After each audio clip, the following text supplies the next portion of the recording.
Assalamualaikum warahmatullahi wabarakatuh. Alhamdulillahirabbil alamin wa bihi nasta'in ala umurid dunya waddin.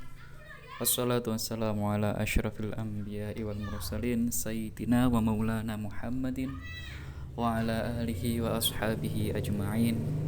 Allahumma fa'na ma 'allamtana wa 'allimna ma yanfa'una wazdina ilman wa salahan wa hudan wa tuqan amma ba'du. Selamat pagi Bapak Zainal selaku dosen pamong mata kuliah manajemen tafsir ayat-ayat manajemen. Selamat pagi teman-teman mahasiswa semua. Materi kali ini adalah mengenai pengorganisasian dalam perspektif Islam.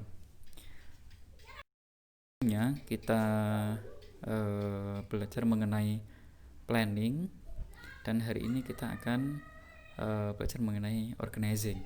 Dan seperti yang kita ketahui bahwa secara ringkas fungsi pokok manajemen itu ada 4. Yang pertama adalah planning, yang pertama organizing atau pengorganisasian, kemudian yang ketiga adalah actuating, pelaksanaan, dan yang selanjutnya terakhir adalah controlling atau pengontrolan. Nah, meskipun ini berdiri secara terpisah, akan tetapi dalam pelaksanaannya semua ini dilakukan secara simultan ya, secara terus menerus. Jadi meskipun pada awal berdiri suatu organisasi itu telah dilakukan perencanaan, akan tapi dalam berjalannya program itu bisa dilakukan maksud saya adalah planning itu bisa dilakukan pada waktu menengah atau pada waktu di tengah-tengah berjalannya organisasi. Jadi setelah dilakukan planning, organizing, actuating, controlling, ketika dalam controlling ini ditemukan misalnya kelemahan, setelah dilakukan analisis SWOT misalnya, lalu ditemukan kelemahan, kekuatan, kesempatan dan seterusnya, maka di replanning atau melakukan perencanaan ulang untuk menuju hasil yang lebih baik. Baik, kita masuk pada definisi pengorganisasian. Pengorganisasian itu diambil dari nomina, organ, kemudian organisasi dan pengorganisasian. Organ sendiri bermakna bagian, sedangkan organisasi secara sederhana adalah kesatuan yang terdiri dari bagian-bagian dalam perkumpulan untuk tujuan tertentu. Jadi misalnya gini, ada kumpulan orang berkumpul dalam satu tempat misalnya, akan tapi mereka berkumpul itu mempunyai tujuan masing-masing. Jadi misalnya ada seorang, misalnya di kafe itu kan ada kumpulan orang. Nah, di sana ada yang membeli kopi, ada yang membaca, menulis dan seterusnya. Itu tidak bisa dikatakan sebagai organisasi. Nah, selain itu juga organisasi itu harus mempunyai job desk yang jelas. Nah, inilah nantinya fungsi dari pengorganisasian, atau dalam bahasa manajemen yang lain mungkin bisa saja disebut staffing ya, tapi mungkin saja staffing itu adalah bagian dari pengorganisasian. Nah, di sini saya mendefinisikan pengorganisasian adalah mengelompokkan. Jadi pengorganisasian adalah sebuah kerja atau verba dalam pengelompokan semua sumber daya. Sumber daya bisa berupa manusia, bisa berupa alat atau kapital. Atau kapital di sini bukan modal secara umum ya, tapi lebih ke dana atau finansial untuk tujuan organisasi.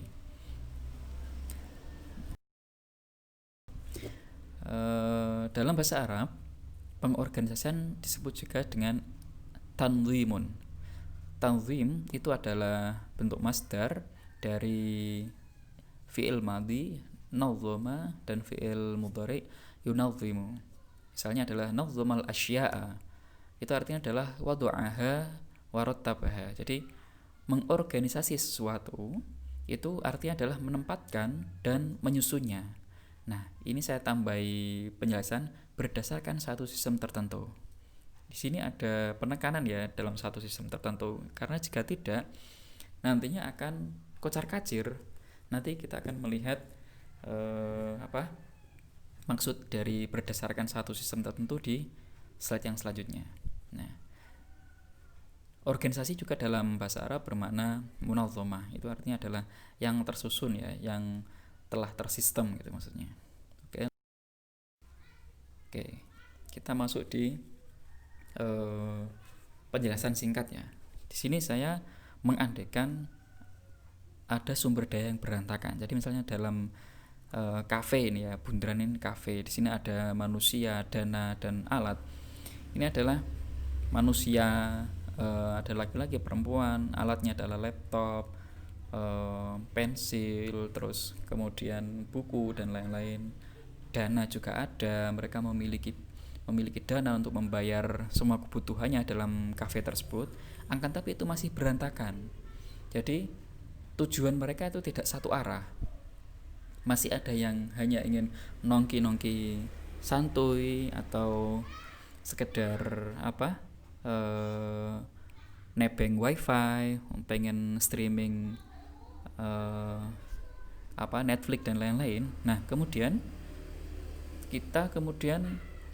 tahap yang kedua adalah identifikasi dan pengelompokan sumber daya. Identifikasi di sini maksudnya adalah identifikasi kebutuhan, terus identifikasi sumber daya tadi, kemudian dikelompokkan menjadi seperti ini: manusia dengan manusia, alat dengan alat, dan dana dengan dana.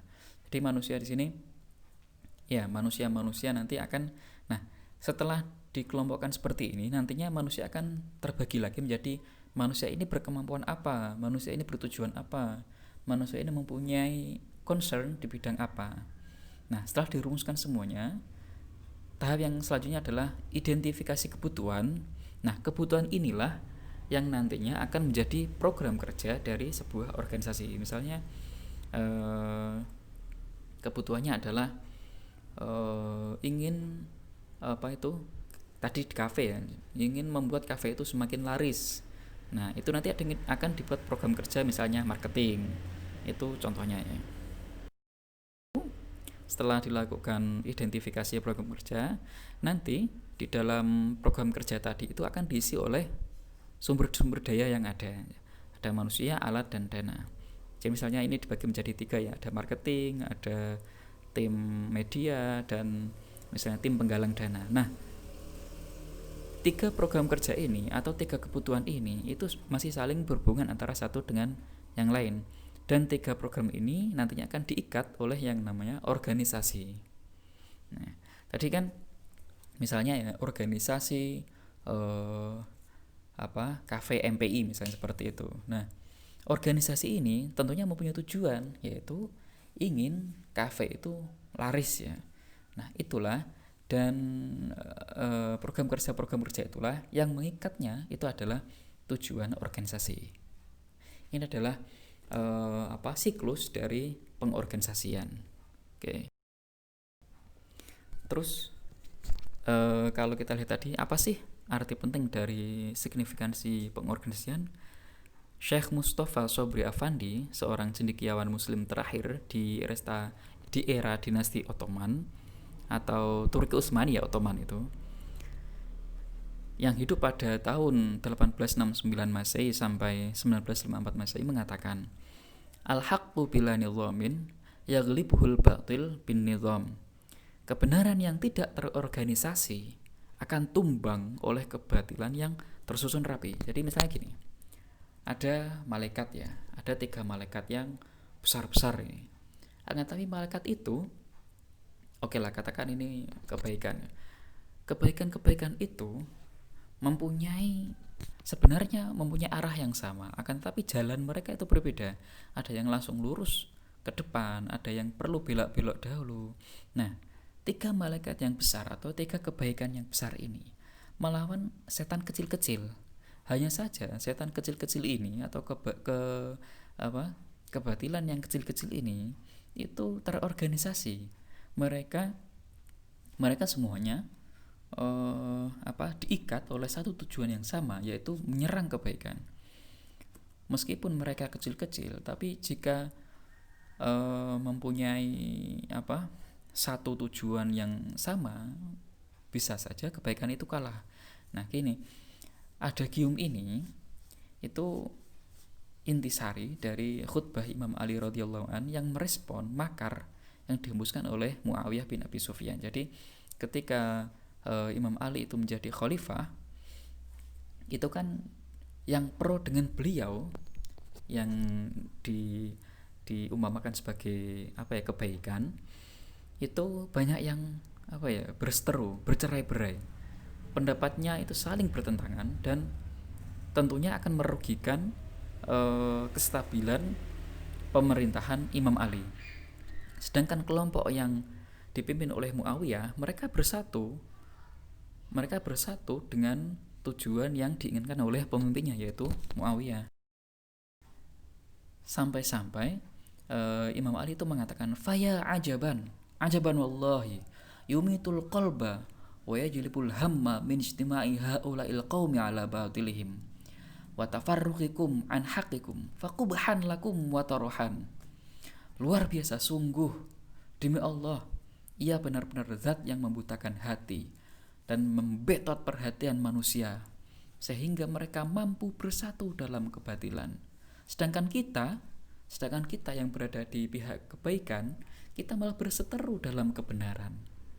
Kalian betul-betul tak tahu malu. Ini khutbah ini menunjukkan kekecewaan Imam Ali pada kelompok beliau sendiri yang mereka tidak bersepakat dalam melawan kebatilan, mereka malah ribut di kandang sendiri. Jadi sementara mereka ribut di kandang sendiri, kelompok yang batil itu merongrong kekuasaan Sayyidina Ali. Nah inilah yang menjadikan pengorganisasian, berorganisasi dengan kuat itu sangat penting. Apalagi terlebih organisasi itu mempunyai tujuan yang baik. Jadi misalnya ada lembaga swadaya masyarakat yang melawan korupsi, itu patut kita dukung selama ia berjalan di garis-garis yang benar. Oke, kita masuk di materi inti, yaitu pengorganisasian dalam perspektif Al-Quran. Maknanya adalah pentingnya menempatkan dan mengelompokkan sumber daya dalam sistem yang tepat bagi mereka. Jadi maksud atau makna penting dari pengorganisasian itu adalah pentingnya menempatkan dan mengelompokkan sumber daya dalam sistem yang tepat bagi mereka. Dan kedua adalah pentingnya berorganisasi lebih-lebih untuk tujuan kebaikan. Jadi ketika kebaikan itu tersebar, tidak masuk dalam satu wadah yang bertujuan yang sama, itu nantinya meskipun itu baik ya, tapi kalau tercerai-berai kan ya tidak akan dapat mencapai tujuannya. Jadi misalkan ada seseorang yang ingin menyapu pakai sapu lidi ya, kita anggap saja sebatang lidi itu adalah kebaikan. Jika lidi itu tidak diikat, kebaikan atau orang-orang atau sumber daya itu tidak diikat oleh satu tali, oleh habel yang kuat, maka ya kebaikan itu tercerai-berai. Bisa sih nyapu pakai satu batang lidi, tapi ya tentunya akan lama dan tidak efektif dan tidak efisien. Nah, oleh karena itu diperlukan adanya ikatan berupa organisasi agar kebaikan itu lebih cepat dicapai. Nah, di sini dasar Qur'ani atau dasar yang dari ayat Quran adalah Bismillahirrahmanirrahim.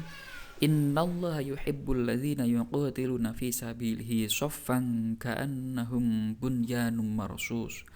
Sesungguhnya Allah menyukai orang yang berperang di jalannya dalam barisan yang teratur, seakan-akan mereka seperti suatu bangunan yang tersusun kokoh.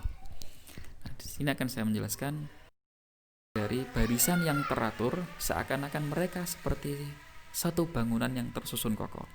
Jadi masing-masing anggota itu ditempatkan dalam program kerja yang sesuai dengan keahliannya. Jadi seperti kalau ini kan temanya berperang ya. Jadi ada yang tim defender, pertahanan, ada yang tim penyerang, counter, ada yang tim pemanah, ada yang tim logistik, ada yang tim penyemangat. Jadi meskipun mereka hanya apa ya, teriak-teriak menyanyikan lagu semangat sambil menabuh genderang, tapi apa eh, program kerja mereka juga termasuk masih berhubungan dengan jalannya peperangan. Jadi jangan anggap remeh. Jadi misalkan kalau dalam organisasi kan kita mengenal dulu ya, ketika saya masih SMA aliyah itu mengenal apa sih humas ya, seksi humas. Humas di sini bukan ia menjadi apa penyambung lidah antara organisasi dengan masyarakat, tapi ia sebagai tim pengantar surat. Nah, ini kan terkesan remeh ya, mereka cuman tim otar-otor, cuman tim apa penyampai itu tadi ya, surat-surat ke apa yang diundang, tapi kan ya merupakan masuk dalam inti. Kehilangan mereka berarti apa organisasi itu tidak akan bisa berhubungan dengan masyarakat. Nah, demikian. Kemudian yang kedua adalah semua anggota kompak melaksanakan tupoksinya, tugas pokok dan fungsinya masing-masing. Jadi kalau kita belajar dari misalnya ya, dari perang Uhud, kekalahan yang diderita oleh Nabi itu kan karena salah satunya itu tim pemanah. Selain mereka itu ada yang tergiur ya dengan ghanimah, tapi ada juga yang lemah ketika mendengar Nabi telah wafat. Itu kan ketika mereka meninggalkan tupoksinya, mempertahankan apa para prajurit Islam dalam melawan orang kafir, itu kan nantinya akan membuat susunan apa itu organisasi prajurit Islam itu menjadi runtuh gitu. Dan yang terakhir adalah kekuatan bangunan struktur atau organisasi ditunjang oleh profesionalitas semua bagian. Ini juga makna dari barisan yang teratur seperti suatu bangunan yang tersusun kokoh. Dan dalam hadis kita juga menemukan al-mu'minu lil mu'mini kal bunyani yashuddu ba'duhu ba'dun.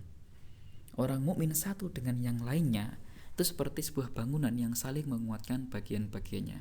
Itu seperti tadi ya, ada yang menjadi fondasi, ada yang menjadi batu bata.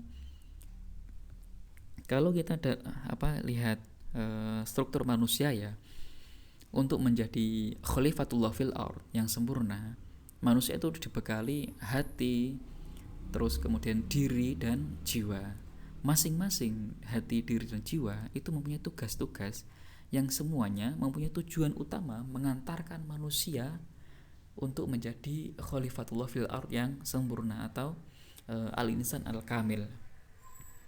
Kemudian dalil yang selanjutnya adalah wallahu fi aunil abdi maka al abdu fi auni akhi. Allah senantiasa menolong hambanya selagi ia si abdun tadi menolong saudaranya. Jadi dalam tolong menolong itu selama ia menuju kebaikan itu akan selalu mendapat limpahan rahmat dan pertolongan dari Allah. Dan terakhir adalah lalu apa etika atau apa ya semacam etika ya, maksudnya adalah garis-garis kita atau batas-batas kita dalam berorganisasi. Dalilnya adalah Bismillahirrahmanirrahim wa ta'awanu 'alal birri wat taqwa wa la ta'awanu 'alal itsmi wal 'udwan wattaqullaha innallaha syadidul 'iqab. Dan tolong menolonglah kamu dalam mengerjakan kebajikan dan takwa, dan jangan tolong menolong dalam berbuat dosa dan pelanggaran. Dan bertakwalah kamu kepada Allah, sesungguhnya Allah amat berat siksanya. Jadi selama organisasi itu berjalan di jalan yang lurus, di jalan yang benar, maka kita diharuskan untuk selalu mendukung dan menyokong organisasi tersebut. Tapi ketika kita mengetahui organisasi itu semakin melenceng dari garis-garis kebaikan, dari peraturan-peraturan yang telah ditetapkan sebelumnya, maka kita diperbolehkan bahkan harus keluar dari organisasi tersebut. Demikian penjelasan dari saya. Apabila ada pertanyaan atau sanggahan bisa dituliskan di kolom komentar atau langsung menghubungi saya. Terima kasih. Wassalamualaikum warahmatullahi wabarakatuh.